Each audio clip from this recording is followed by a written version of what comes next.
One of the characters in The Simpsons is based upon me. It's funny, like the first time I saw it, I said, is that, I mean, I'm pretty goofy. And like, you know, it's pretty weird, you know, but, you know, I always believed in, you do whatever you need to do to hit a groove. If you have to stand on your head to hit a groove, that's what you do. And I do that when I conduct symphony orchestras and when I conduct jazz bands.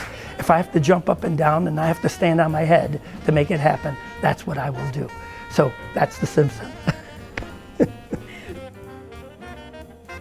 By the way, you should know that I have a degree in classical percussion. I never took a jazz course in my life.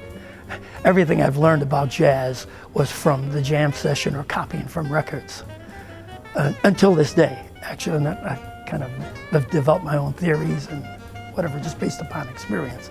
But a lot of people, you know, they think I have a degree in jazz or I've taken all these jazz classes. In effect, I kind of like just learned from the street, so to speak.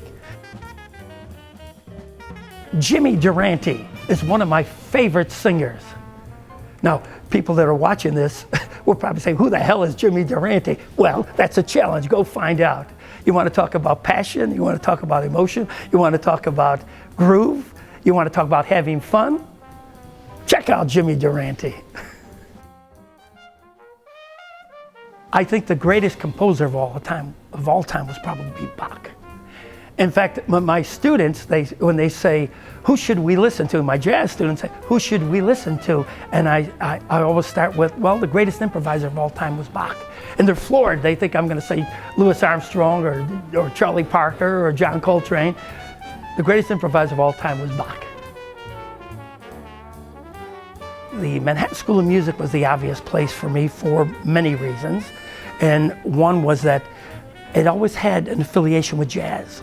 I mean, going back to the 1940s, 1950s, we had students here, the great Max Roach, the great jazz drummer Max Roach, innovative, and John Lewis, the great jazz pianist and leader of the modern jazz quartet.